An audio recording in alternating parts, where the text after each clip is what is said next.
Hello, my old friend. House of the Dragon connecte secrètement l'un de ses personnages centraux, Rhaenyra Targaryen, à celui de Game of Thrones avec Arya Stark. Voici Parallèle de femmes à Westeros, et c'est juste après ça.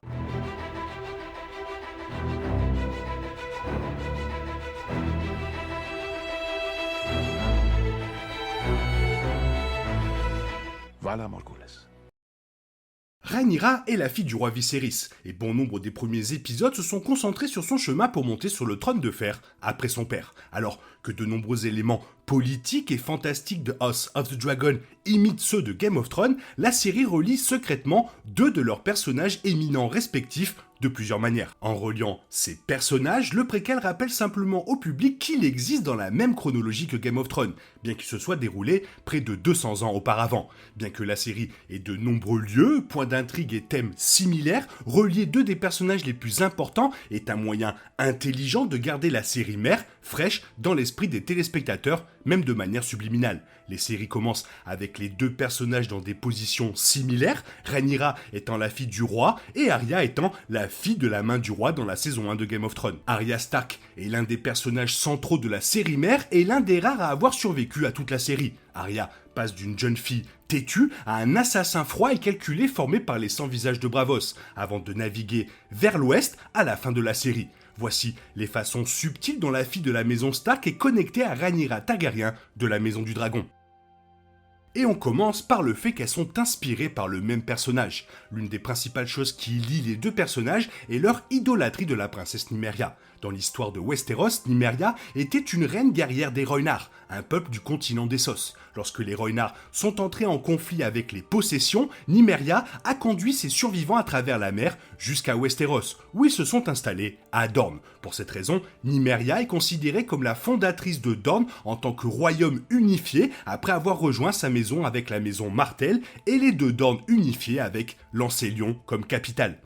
Dans Game of Thrones, Arya avait un loup géant nommé Nymeria. Ce n'est pas une coïncidence, Arya était clairement inspirée par Nymeria car la première voulait devenir chevalier. Arya a souvent mentionné des personnages comme Nymeria ou Rhaenys et Visenya Targaryen comme ses inspirations, par opposition aux dames de la cour plus traditionnelles comme Jonqui. De même, House of the Dragon implique que Rhaenyra s'inspire de la princesse Nymeria. Dans le premier épisode de la série, Alicent Hightower interroge Rhaenyra sur l'histoire de Nymeria. Dans un premier temps, Rhaenyra ne répond pas avant de raconter parfaitement l'histoire de Nymeria à Dorne. Dans le prolongement de cela, la série implique en outre l'inspiration de Rhaenyra de Nymeria lors d'une scène au bois sacré de Port-Réal. Dans l'épisode 3, Rhaenyra demande à un barde de répéter la même chanson pendant qu'elle lit. Les paroles de la chanson récitent « Elle s'est enfuie avec ses navires et son peuple sous l'œil du dragon ». C'est une chanson sur Nymeria et les Rhoynar fuyant Essos pour venir à Westeros. Il ressort clairement du désir de Rhaenyra d'entendre cette chanson en boucle,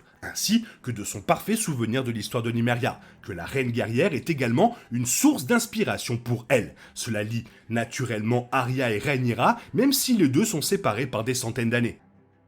Et on continue sur le fait qu'elles ne veulent pas une union. L'un des aspects majeurs de l'épisode 3 est l'hésitation de Rhaenyra à se marier. Dans l'épisode, il est clair que tout le monde autour de Rhaenyra à la cour pense qu'elle devrait être mariée à une autre maison.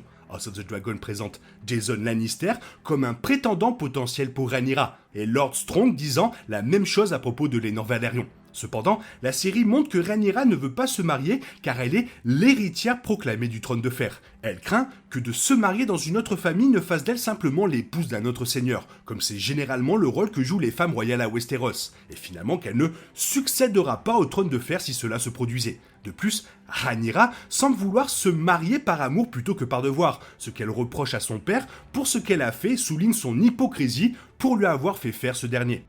De même, Game of Thrones décrivait souvent Arya Stark comme étant au-dessus du mariage. Dans l'un des premiers épisodes de la saison 1, Ned Stark insiste sur le fait que sa fille épousera un grand seigneur, dirigera son château et élèvera leur fils pour qu'il devienne chevalier. Arya répond tout simplement « Non, ce n'est pas moi », avant de retourner à sa formation d'épéiste par Syrio Forel. Également au cours des premières saisons, Arya ridiculisait souvent sa sœur Sansa en raison du souhait de cette dernière d'épouser un chevalier ou de devenir reine, Arya étant plus déterminée à devenir elle-même chevalier. Tout au long de la série, Arya ne montre continuellement aucun intérêt pour le mariage, allant même jusqu'à rejeter la proposition de Gendry. Bien qu'elle ait montré une attirance évidente pour lui, outre son admiration pour lui en tant que jeune fille et qu'elle ait couché avec lui avant la bataille de Winterfell dans la saison 8, Arya cite le fait de ne pas être une femme comme raison pour rejeter leur mariage, insistant encore une fois sur « ce n'est pas moi ». Le rejet évident du mariage sur lequel insistent les deux personnages les relie d'une autre manière. Bien que le raisonnement de Rhaenyra puisse être légèrement différent et qu'elle ne semble pas complètement contre le mariage, en fait, elle est plutôt contre les traditions selon lesquelles les femmes n'ont aucune influence dans leurs fiançailles. Elle est toujours contre cette notion au moment de l'épisode 3. Grâce à cela, elle est connectée à Arya qui était contre le mariage tout au long de Game of Thrones. Et on termine avec le symbolisme. Un autre lien, quoique moins évident, se présente sous la forme d'animaux. La fin de l'épisode 3 voit le cerf blanc chassé par le roi se révéler à elle. Le cerf blanc était chassé comme un présage positif pour la deuxième fête d'Aegon. Le symbolisme de l'animal étant qu'il apparaîtra à l'héritier légitime en raison de ce lien royal à la fois dans l'univers et dans la vie réelle. En apparaissant à Rhaenyra, elle considère que son trône de fer est juste et fort et qu'elle ne sera pas remplacée par son demi-frère. De même, dans la saison 8, en particulier dans l'épisode Les Cloches, Arya reçoit son propre symbolisme animal. Alors que celui de Rhaenyra se présente sous la forme d'un cerf blanc, celui d'Arya est légèrement différent. Après avoir repris connaissance lors de l'incendie de Port-Réal par Daenerys dans la saison 8, Arya voit un cheval blanc et le monte pour sortir de la ville. Le symbolisme de cet animal vient de la description des 4 cavaliers de l'Apocalypse dans le Nouveau Testament. Je regardais, et voici un cheval de couleur cendre, et celui qui était assis dessus portait le nom de la mort. Arya s'est entraînée avec les 100 visages qui adorent le dieu aux multiples visages ou le dieu de la mort. Par conséquent, Arya, étant l'un des 100 visages les plus compétents, peut être considérée comme la mort elle-même chevauchant le cheval cendré blanc. Ces deux animaux blancs, bien que signifiant des choses très différentes par rapport aux personnages auxquels ils apparaissent, relient à nouveau Arya et Rhaenyra. Tous deux traversent des situations difficiles au moment où elles voient les animaux, et les deux situations peuvent être interprétées comme signifiant autre chose à travers le symbolisme des animaux. Rhaenyra, voyant le cerf blanc, est l'un des catalyseurs qui la poussent à se battre pour le trône de fer, et le cheval blanc d'Arya symbolise la fin de son voyage, reliant les deux.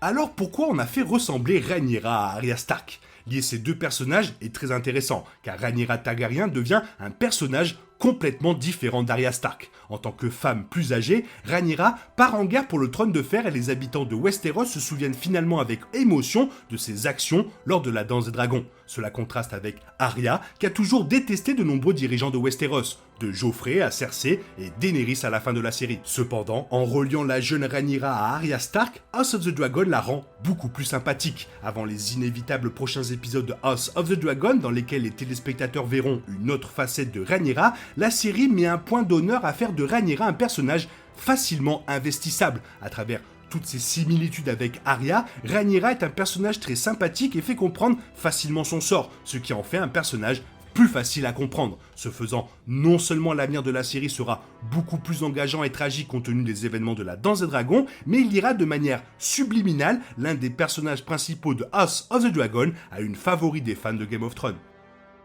Puis bon, on va pas se mentir, les showrunners ils sont quand même assez intelligents, hein. Voilà, toi, qu'est-ce que tu en penses de tout ça? Fais-moi part de ton avis dans la zone commentaire, sinon il est temps pour toi de reprendre le cours normal de ta vie. On se retrouve bien sûr demain pour une nouvelle vidéo. Bisous bisous, bye bye.